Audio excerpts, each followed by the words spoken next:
When your CEO's venomous smirk signals your erasure, you know the betrayal was a calculated ambush. "We're restructuring to maximize shareholder value," he announced in our brief meeting. "Your position is being eliminated, effective immediately." My name is Quentin Marlowe, 48 years old. For 18 years, I built the central division of Bright Tide Fabrics in Boise, Idaho, from nothing into their top-performing unit, not with flashy presentations or corporate buzzwords. With trust, consistency, and honest work, I handled our key accounts personally, knew their concerns, their families, their quirks. I'd built relationships that brought in $7,800,000 in annual contracts. The new CEO, Felix, had been with us exactly 12 weeks. Yale MBA, sleek appearance, tailored suits. He'd never once asked me about our client relationships. Never asked how we'd grown 22% year over year while other divisions flatlined. Never wondered why Cascade Credit Union and Pinnacle Properties, our two biggest accounts, specifically requested me on quarterly calls. The day before my firing, Zara, my account manager, cornered me in the hallway. "Felix is plotting against you, Quentin," she hissed, her eyes wide with fear. "I overheard him tell the board, you're a liability to his vision. He's replacing you with his own people." My blood ran cold. "Why didn't you tell me sooner?" She gripped my arm. "He threatened to fire anyone loyal to you. I'm risking everything now." I nodded, steeling myself. "Stay quiet, Zara. This isn't over."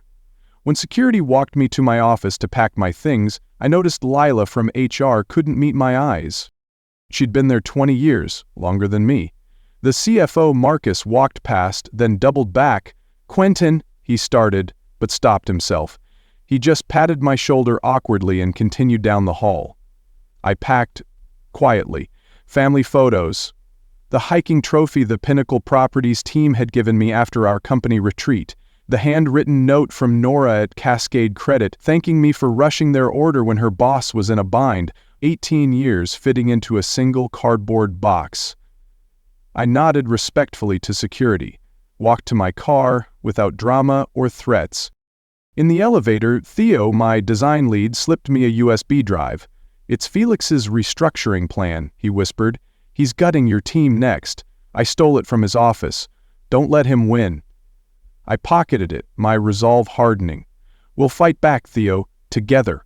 In my rearview mirror, I watched the glass tower shrink as I pulled away. For the first time in 18 years, I didn't feel the weight of 45 employees and millions in contracts on my shoulders. That should have felt liberating. Instead, it felt wrong. I started at Bright Tide when they were still operating out of a warehouse in Spokane.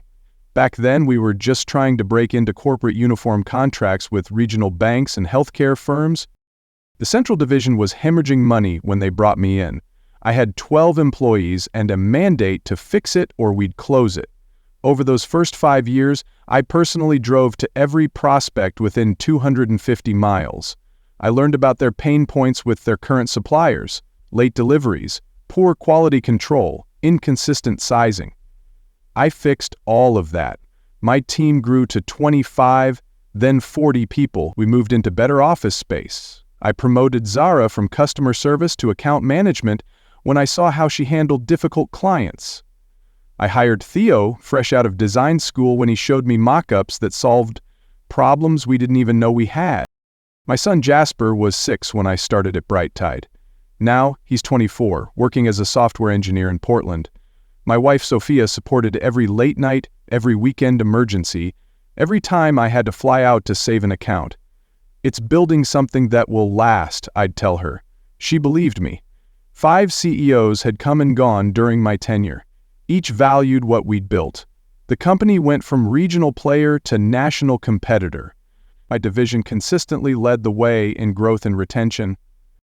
6 months ago, I challenged Felix in a strategy session. "Your cost-cutting will destroy client trust," I said, slamming his spreadsheet on the table. He smirked, unfazed.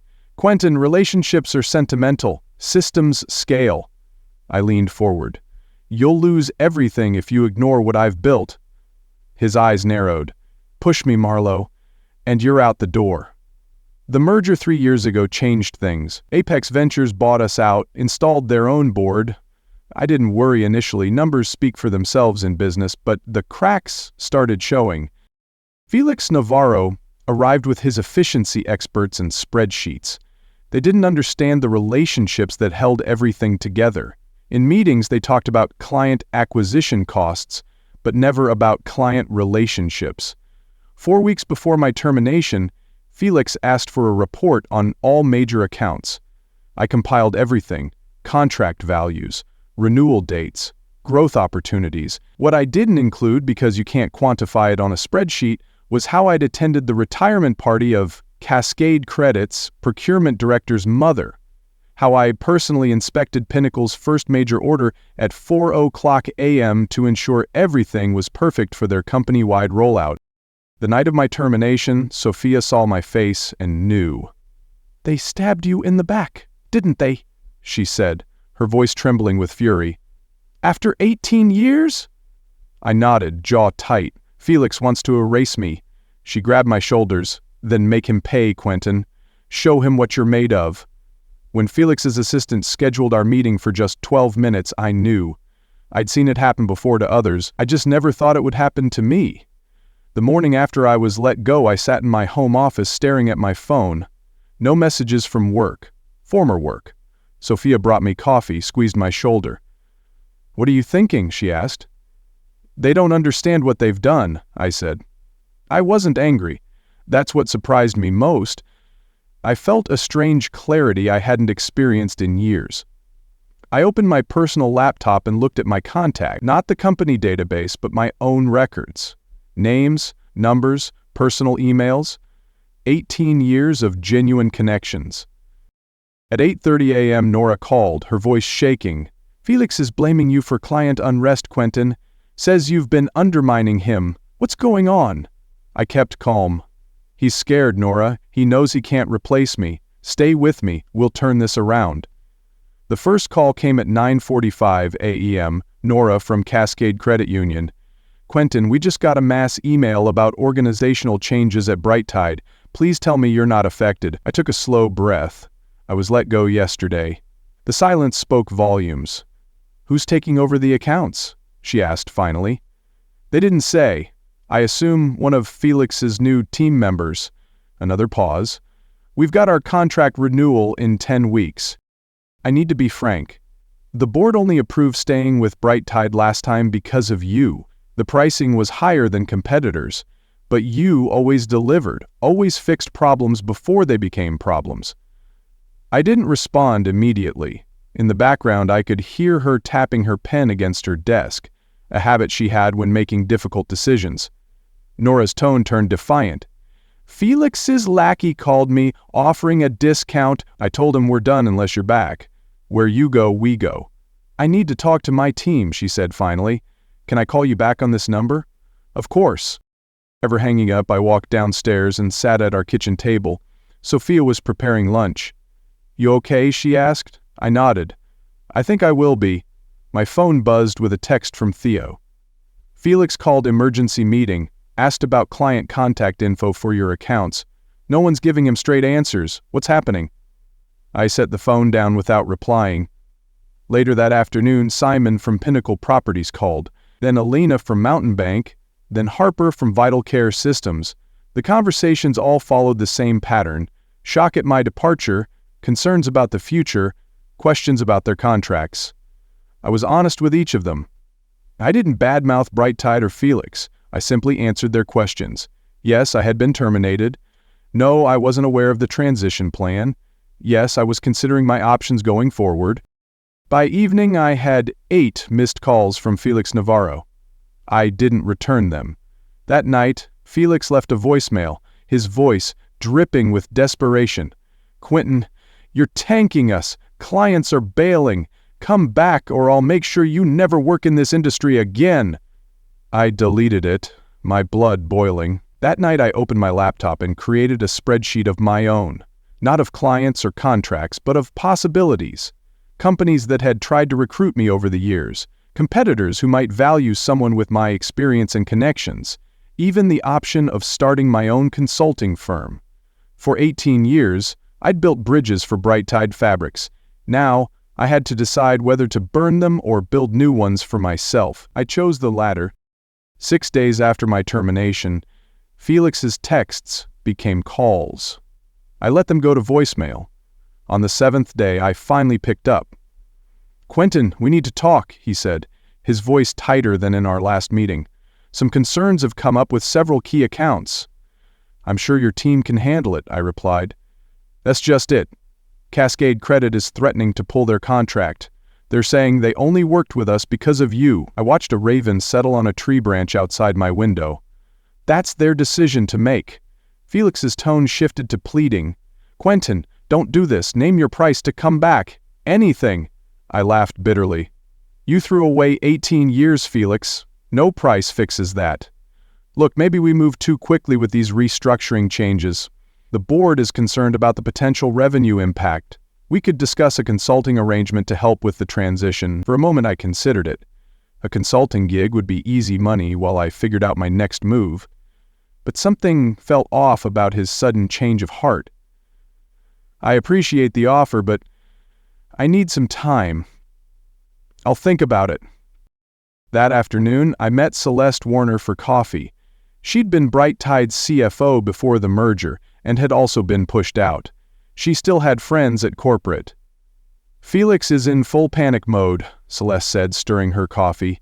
"Apparently, Cascade Credit and Pinnacle both sent formal letters indicating they won't renew their contracts." "Did they say why?" "Loss of key relationship personnel, leadership instability. Pretty much corporate speak for 'we only trusted Quentin.'" I nodded, feeling a strange mix of validation and concern for my former team. "There's more," Celeste continued. "Felix told the board you're sabotaging the company, calling clients and telling them to leave." I set my cup down. "I haven't told anyone to do anything. I've taken their calls and answered honestly." Celeste leaned in. "He's lying to save his skin, Quentin. My sources say he's fabricating evidence to pin this on you. Watch your back." "That's not how Felix is painting it.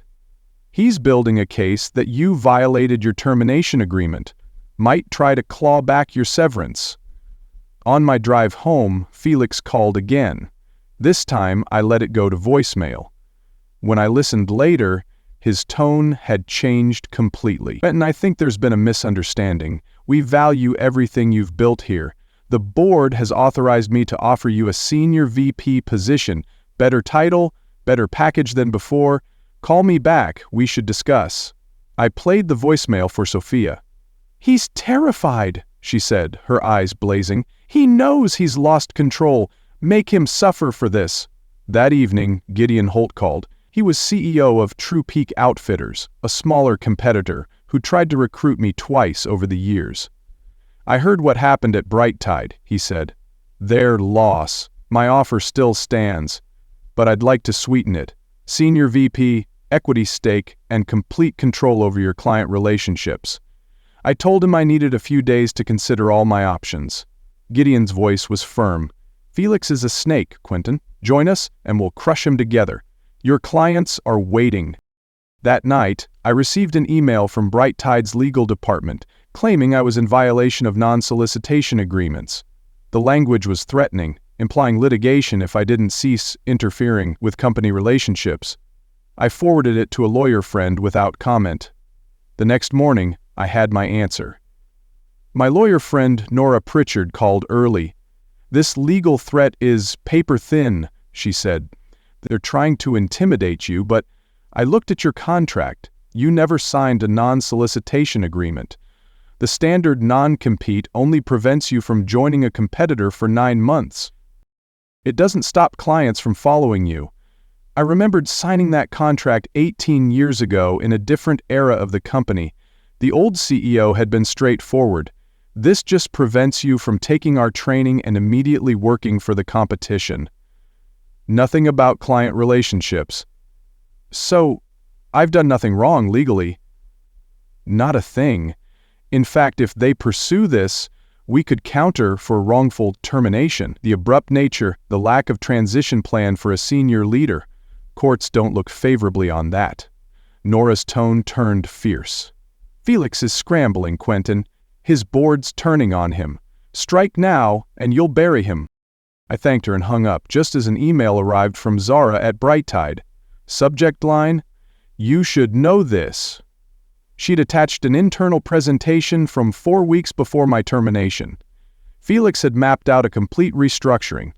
The plan included eliminating my position regardless of performance, replacing experienced staff with cheaper recent graduates, and raising prices on long-term clients by 20% once contracts renewed. A note on slide 16 read, "Relationship-dependent business model presents significant risk.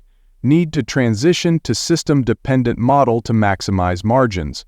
They hadn't fired me because I was failing. They'd fired me because I was succeeding in a way that didn't fit their spreadsheet vision. More disturbing was a list of team reduction targets. Theo, Zara, and 5 others from my division marked for termination once I was gone. I called Zara immediately. "How'd you get this?" I asked. She was near tears. "I hacked Felix's email. He's planning to fire us all and frame you for the chaos. Save us, Quentin." I clenched my jaw. "You're safe, Zara. We're fighting back." I printed the document and sat with it at my kitchen table. Sophia read over my shoulder. "They were planning to dismantle everything you built," she said quietly. "And blame any fallout on me," I added. My phone buzzed. Another text from Felix. "Board meeting tomorrow. Need to discuss reconciliation ASAP. Please call." I set the phone down and looked at the presentation again. The last slide showed projected revenue after all changes. 28% higher margins, assuming all clients stayed despite price increases and service reductions. It was a house of cards. I called Gideon at True Peak Outfitters back. "I'm interested in your offer with one condition," I said. "I want to bring my core team, 7 people total." "Done," he answered without hesitation. "When can you start?" 4 weeks, and I'll need official offer letters for all of us today." Gideon laughed. "You're about to make Felix's worst nightmare real, Quentin. Let's take him down." That evening, I called Theo, then Zara, then the others. I explained everything, the termination, the restructuring plan, their names on the cut list. I told them about True Peak's offer. All 7 said yes immediately. Theo's voice shook with gratitude. "They thought we'd crumble, Quentin. Thank you for giving us a way out." I slept better that night than I had since the termination. I didn't return Felix's calls or emails. Instead, I scheduled meetings with our top clients. Not to poach them, but to check in as a friend. I met Nora from Cascade Credit for lunch near her office. "We're not renewing with Brighttide," she said before even ordering. "The question is where we go next." "I can't solicit your business right now," I explained. "Legally, I need to be careful." She smiled. "I understand. But hypothetically, if you were working somewhere that offered similar services, we would be very interested in following you." Nora leaned in, her voice fierce. "Felix tried to bribe us to stay, Quentin. I told him we'd rather go bankrupt than work with him. You're our future." By week's end, I'd had similar conversations with all 7 major clients. None had received calls from Felix or anyone else at Brighttide attempting to salvage the relationship. Meanwhile, True Peak sent formal offer letters to my team. One by one, they submitted their resignations at Brighttide. The following Monday, Felix showed up at my house unannounced. I was in the garage working on my old Bronco when he pulled into the driveway in his Audi. "We need to talk, Quentin," he said, anxiety clear on his face. "This has gone too far. The board is breathing down my neck, key team members resigning, clients threatening to leave." "Sounds challenging," I replied, wiping my hands on a rag. "Unfortunately, I've accepted a position elsewhere." His face flushed. "You're joining a competitor. That violates your non-compete." "True Peak isn't on the restricted list in my contract. Nora Pritchard confirmed it yesterday."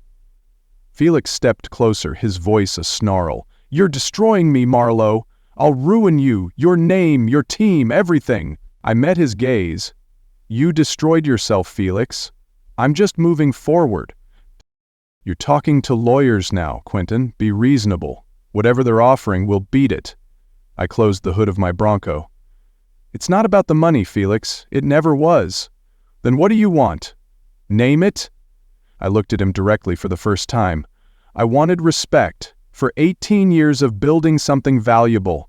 I wanted a conversation, not a 12-minute dismissal. I wanted my team protected, not targeted for elimination to pad some spreadsheet. His expression changed as he realized I knew about the restructuring plan. That was just a draft, a scenario planning exercise. Goodbye, Felix. I walked past him toward my house. The board will fight this, he called after me.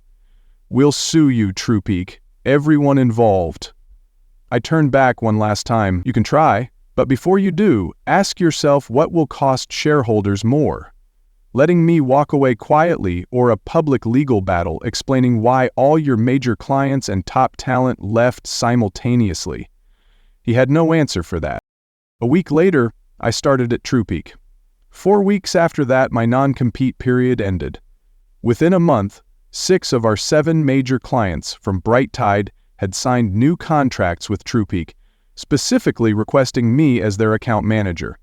I never called anyone else at Bright Tide. I never spoke badly about the company in public. I didn't have to. 8 months after I joined Trupeak, I was reviewing quarterly numbers in my new office when Gideon knocked on my door. You might want to see this, he said, placing his tablet in front of me. It was a financial news article about Bright Tide Fabrics.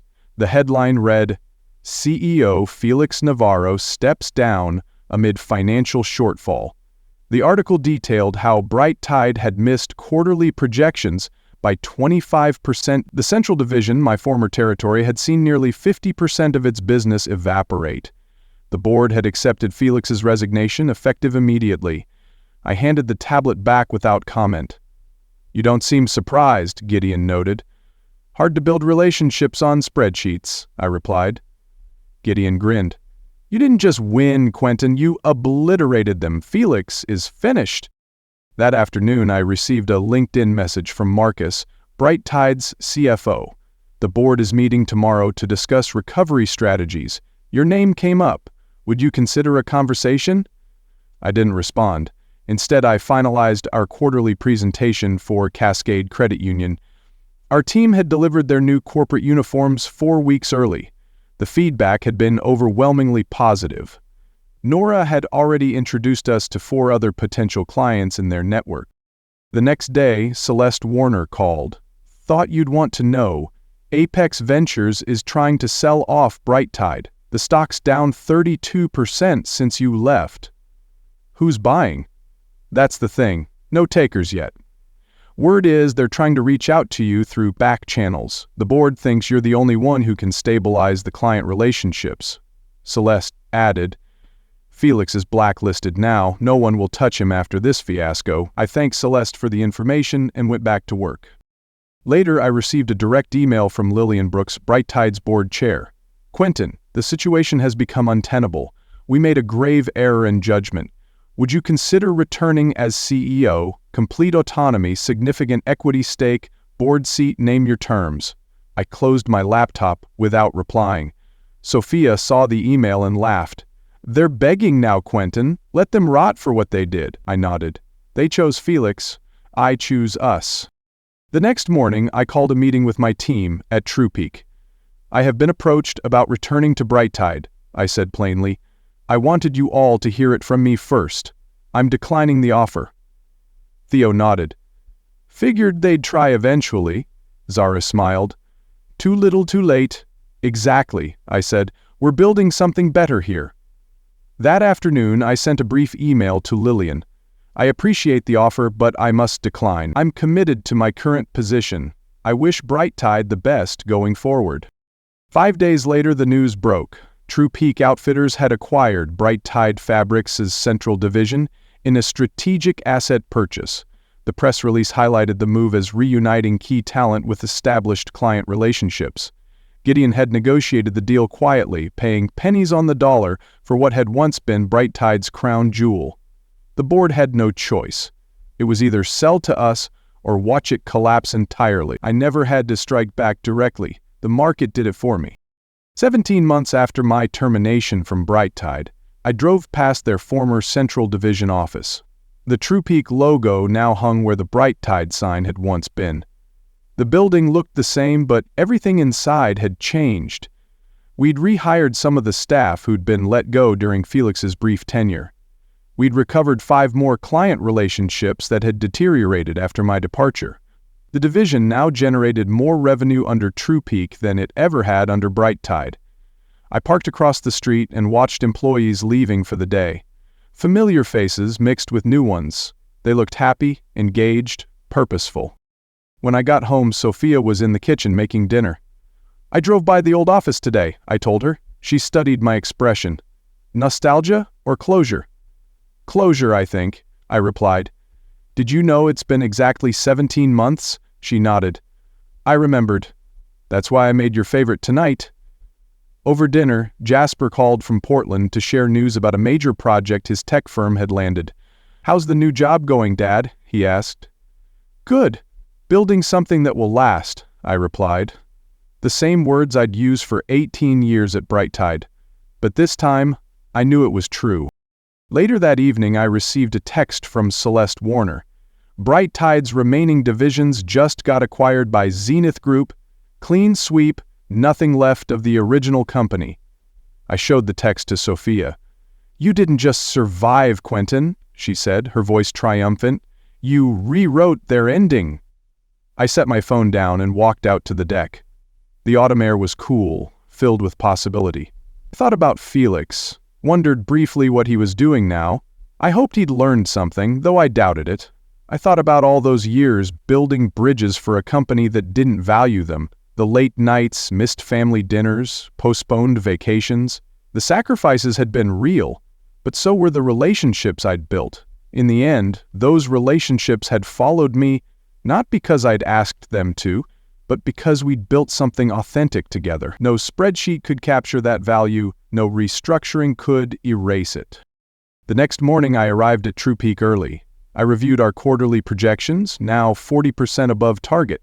I checked our client retention numbers, 99%, the highest in company history. Gideon stopped by my office. "Board approved your proposal," he said. "Employee ownership program starts next quarter. Theo and Zara will head up the implementation team." I nodded. "They'll do it right." Gideon clapped my shoulder. "You've changed the game, Quentin. BrightTide's a memory, and we're the legacy." "You know," Gideon said, leaning against the doorframe, "when all this started, I thought we were just getting a talented executive and some lucrative client relationships. I didn't realize we were getting a completely different way of doing business." "Relationships over transactions," I replied. "Always." After he left, I opened my desk drawer and removed the hiking trophy Pinnacle Properties had given me years ago. I placed it on my shelf next to new photos of my team at TruePeak. I didn't need revenge. I didn't need vindication. I just needed to build something that would last. This time, I had.